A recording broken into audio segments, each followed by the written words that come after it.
We have more case studies, similar like this one, and two of them from Estonia. And now I give floor to Mare Mätas from Kihnu Island.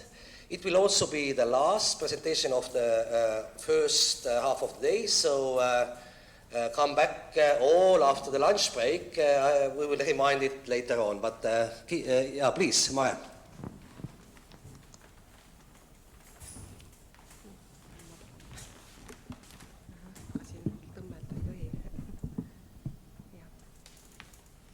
So, hello everybody.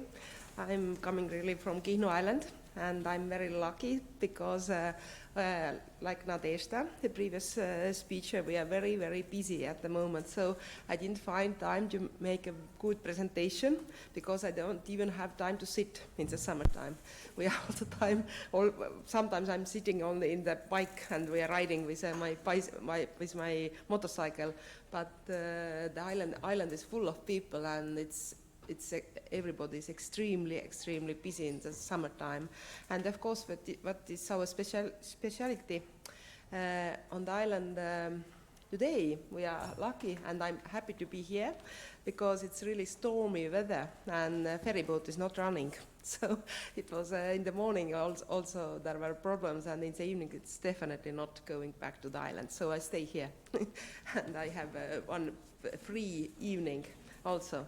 But about Kihnu culture and what we are doing there, it's really what happened. We are really great, one very wonderful tourist destination, very popular in Estonia, but also abroad.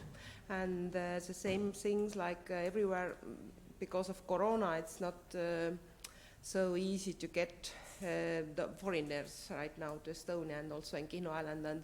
And our very nice cooperation with Japanese is also stopped during the last 2 years.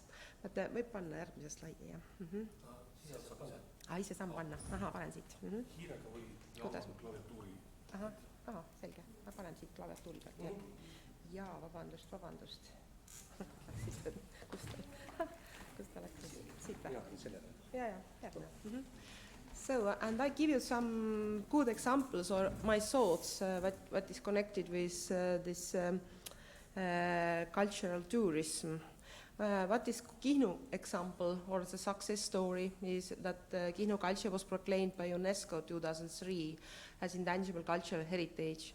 And this decision gave us a lot of opportunities to develop cultural tourism, because Kihnu was popular tourist destination before also, but mostly the tourists were, as we described in UNESCO application, also were alcohol tourists, because it's a place where people can feel freedom and do what they want. And also the culture was always interesting, but in this UNESCO action plan there was specially said that we must and we should develop cultural tourism.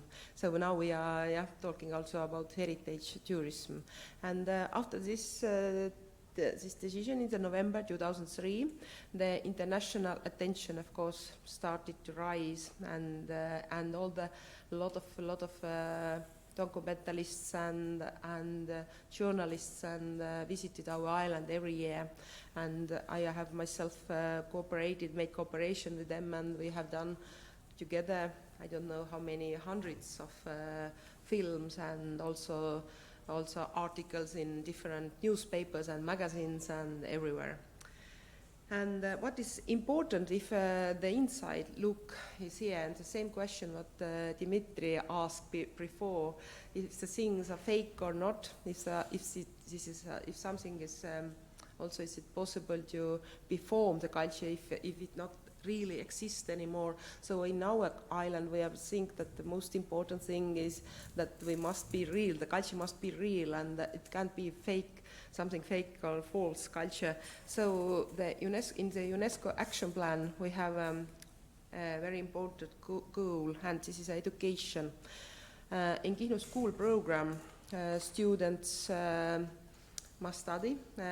We are studied by state program in Kihnu Island, but also additionally we all children study own culture as well, folk culture, and this is obligatory in the study plan. And this is a language. We are speaking own language on our island. It's very difficult to keep this language alive because written language is coming more and more, and people from mainland move to live on Kihnu Island, and so it's most difficult thing to keep our language alive. And thing what is also very difficult is handicraft tradition, because Kihnu culture is like our main scientist in Estonia, Ingrid Rüütel, folklorist, describe. It's interesting because we have all new things and old things, they exist together, and so we are also nowadays living on the island like in somewhere in the city. We are living like people everywhere. We are sitting every day in the Zoom, and we use computers and iPhones and everything, the modern equipment. So the handicraft tradition is still very alive on the island, we can say, if we compare maybe other places, but what we inside look is that it's very problematical to keep the craft traditions alive as well, because we become consumers as other people as well.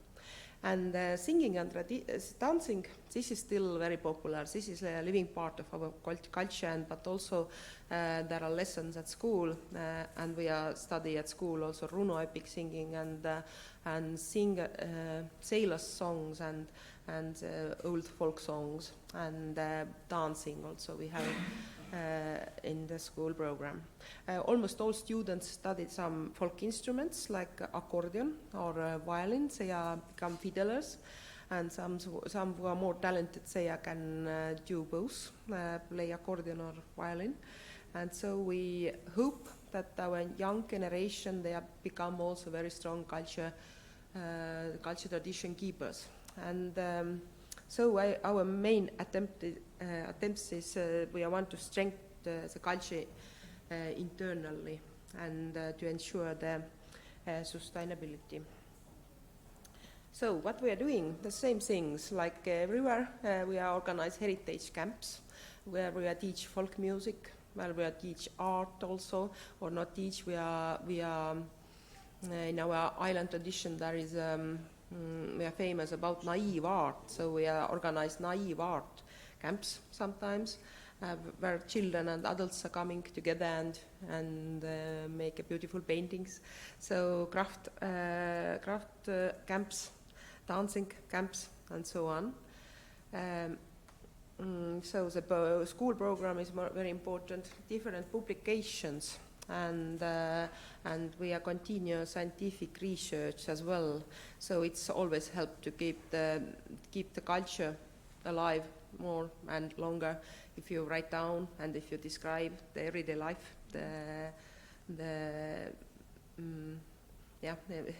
everyday life and traditions which people don't feel that this is something special, but if you describe those things in publications or if somebody doing some scientific research, then it's always help to maintain traditions and culture.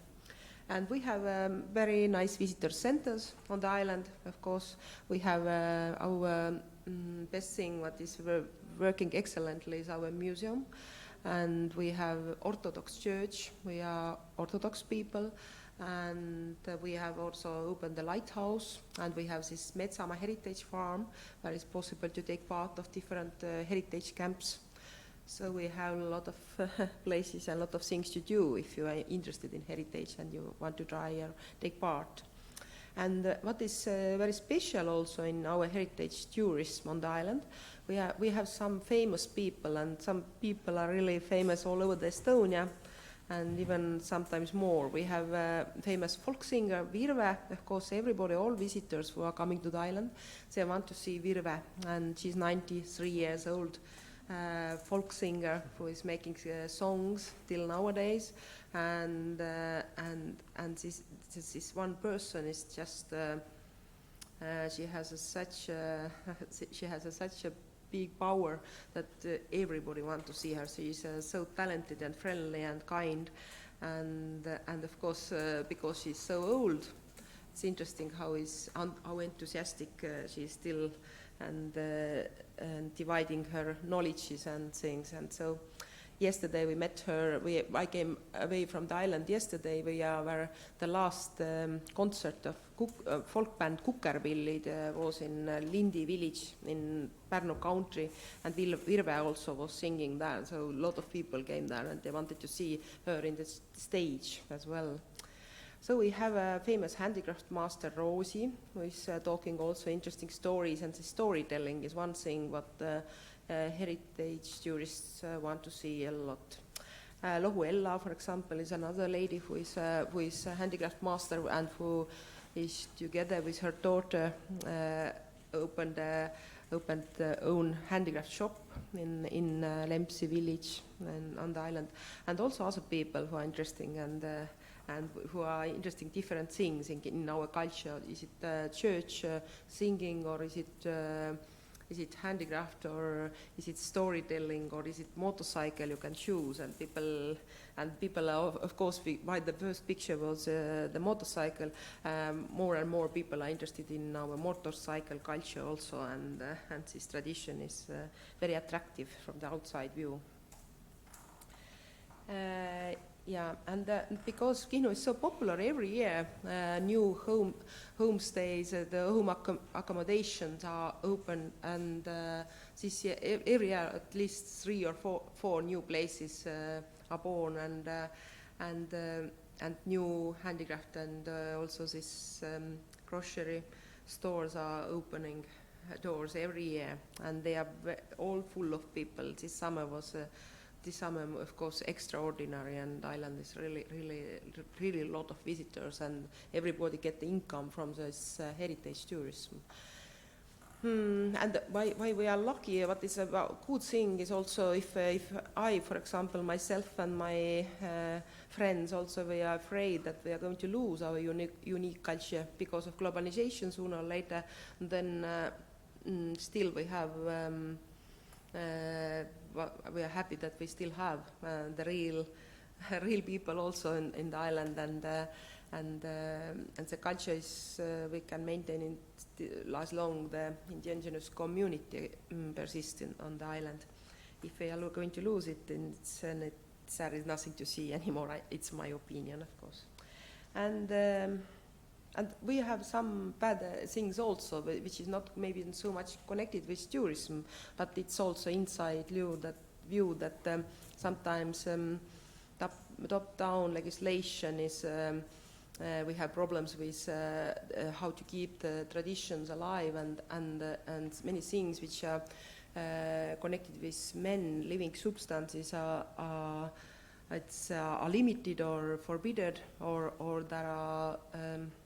Like, for example, we have one bad example, which is Estonian hunting legislation, which allows hunting tourism, and it's giving opportunity to capitalize community property for one family, for example, and this kind of problems we have been also, which we have seen on the island.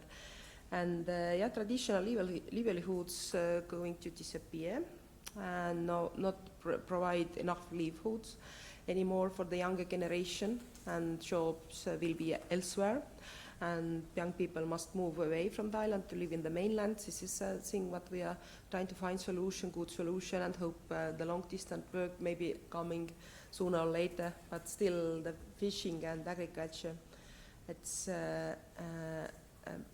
not so important anymore, and we'll see what is happening with these livelihoods. And what is our biggest problem always when the traditional families, community members must move away from the island and find job somewhere else, then we lose the native speakers who are really speaking the traditional Kihnu language, and usually people from mainland, if they are moved to the island, they are usually not the tradition keepers. They are we are inside sometimes things that, also we have discussions that the main thing is how to keep the real community and real tradition keeper on the island. Then we can maintain our culture as well. So my presentation is very short because I must say once more sorry. I was really busy, and I finish it here. And you can ask questions if you have such questions.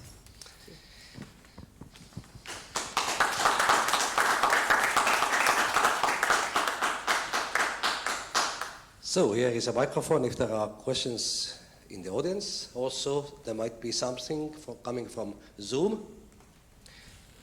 Yes, we have a question from Timo Harakka-Zaitsev. Please, the floor is yours.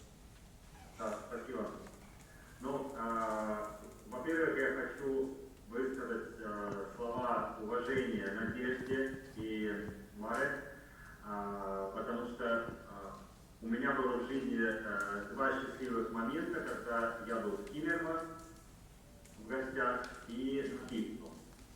И один из комментариев, который бы я хотел сделать, как я вижу, что когда, назовем это туризм, да, когда туризмом или развитием своего места занимается человек, который родился в этой культуре, который знает эту культуру, который знает правила этой культуры, то тогда это успех. Тогда это действительно то место, куда ты хочешь приехать и куда ты хочешь вернуться. Поэтому большое спасибо вам за то, что вы выросли в этой культуре, и вы дальше идете с этой культурой и рассказываете всем, как это должно быть. И еще один комментарий по поводу Кихну хотел сказать, что каждую неделю я со своим коллективом встречаюсь у нас в Сойполе, и каждую неделю мы вспоминаем наши дни на Кихну. И многие люди среди нас говорят, что это то, что запомнится на всю жизнь. Это поездка на остров Кихну. И вот что для нас было важным, мы носители своей культуры. Ижорская, ингерманские финны, вадья. И я думаю, что я выражу общее мнение, когда мы приехали, мы хотели полностью погрузиться в культуру острова Кихну и соблюдать все правила этого народа, этого места.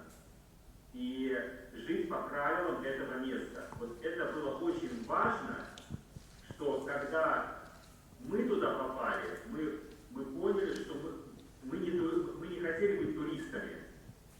Мы хотели стать жителями этого острова и почувствовать себя в этой атмосфере от и до.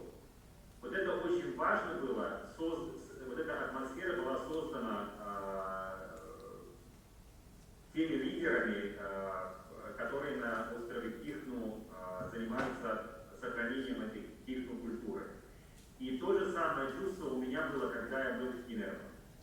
Большое спасибо, и я очень надеюсь, что у нас в финно-угорских регионах будет создаваться таких больше и больше национальных центров, которые лидируются именно людьми, которые жили в этой культуре и живут в этой культуре. Спасибо. Спасибо, Дмитрий. Can I ask one more question? Kihnu is very special because, like, you have restricted access. Like, you cannot simply go there, huh? So you need the ferry to go. Huh? Second, last year I tried, huh? And it was impossible to get a guest house. So in summer you don't have any problems with the bookings, I assume, on the entire island. So now you say for the young people, often it is difficult to find economic options on the island. So tourism is considered to be one. So I'm asking the question whether your strategy would be to raise the prices, because like with every picture shown like this, the demand will be growing, or to look for other means that bring you in people that, like the previous speaker said, want to immerse in the culture and want to become part-time residents of the island rather than being tourists who just want to have best quality for money. So what is your strategy on the island among the community? Yeah, thank you for the question. I think that it seems that everybody is raising the prices right now. That's true. The demand is very high. It's really, and but what is sad in this, the other way it is, but I'm concerned also. It is my concern that if you're raising the prices, and very good people sometimes who are in the cultural or education area, it will be very expensive for them, and so it's always you must find balance or understand what to do, what is right to do. Would it be one option to work with time rather than money, saying like you have to stay at least 3 or 4 days, rather than coming like when people write to me and say like I want to learn about your culture, which is not particularly special, by the way, and then they spend like one evening. Like, can you please explain to me how you want to do that? Because I want to know that trick, how you can learn about the culture in 6 hours. Is that another strategy? Because like for a long time I'm thinking like if money is the only means we have in regulating tourism, it will only be rich people who pay for basically not behaving well if they don't like. And other people will be left out of tourism. Yes, this is a really problem. Yes, this is a thing what we are thinking also. We usually all the tourist farms which are on the island or home accommodations which are popular, they are usually don't want the tourists who are coming for one night. It's because it's not sustainable, and for that also if we thinking about environmental questions, then we have also the same feeling that if you're every day washing the laundry and you're making a lot of expenses for those tourists who are coming for only one night. So many tourist farms already block those who want to stay only one night, and really they want that people should stay long, at least 2 nights.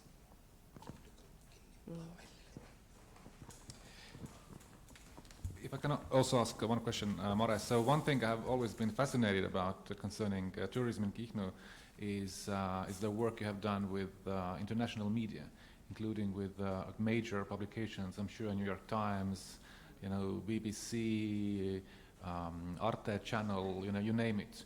You have been covered by them. 2 questions about that.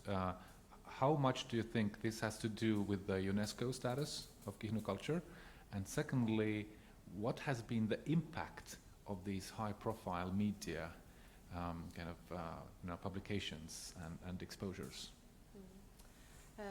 Of course, this media attention came thanks for UNESCO. The trademark gave us this popularity, and after that, also all the journalists all over the world, the interest start rising, and a lot of really newspapers and documentalists and everybody visited us, and it became more and more popular. And what is about this media question, but also right now we already see the problem that some media channels which are yellow, which are tabloid channels, they are promoting our culture very much and very strongly, like last matriarchy, and I try to stand against it also because it's not true, and also what is problematical sometimes when we are making films. Myself, I have done several films with German TV, for example, which is describing that it is a motorcycle island, that we also time driving with motorcycles,